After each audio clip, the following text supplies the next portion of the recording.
Așa cum ați putut constata, anul acesta a însemnat, în primul rând, un alt mod de guvernare.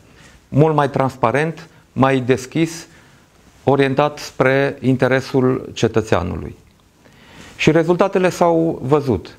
S-au creat anul acesta peste 150.000 de noi locuri de muncă.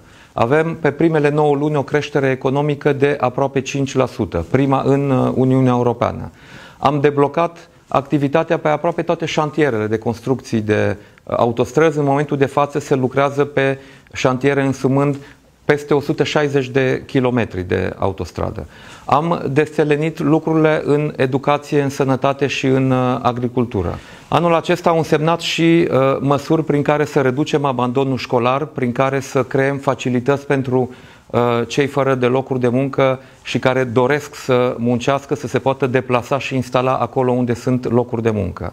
A fost o guvernare bazată, în primul rând, pe o bună gestiune a banului public, pe integritate, pe transparență și pe eficiență. Și ne dorim să continuăm acest mod de guvernare. Însă ne dăm seama că chiar dacă a trecut un an de zile, toate aceste proiecte începute pot fi ușor întoarse dacă revenim la un mod de guvernare bazat pe minciună, bazat pe populism și bazat pe corupție. Da, îmi doresc să pot să continui și să duc la bun sfârșit aceste proiecte, precum și altele care decurg din ceea ce am început să facem anul acesta. Și doresc să mulțumesc, în primul rând, Partidului Național Liberal, Uniunii Salvați România, care au decis să susțină necondiționat platforma România 100 și care au decis să pună accentul pe valori și pe principii înainte de a vorbi de angajamente legate de un viitor program de guvernare.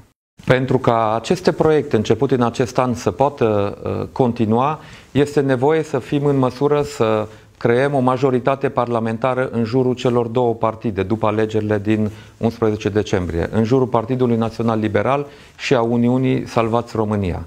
În felul acesta putem să avem susținerea politică pentru a duce la bun sfârșit proiectele începute și pentru a continua alte proiecte și alte idei care au reieșit și izvorât în acest an. Vă invit, deci, să votăm cu Partidul Național Liberal sau cu Uniunea Salvați România, pentru că acum pot spune în sfârșit că avem cu cine să ducem România înainte.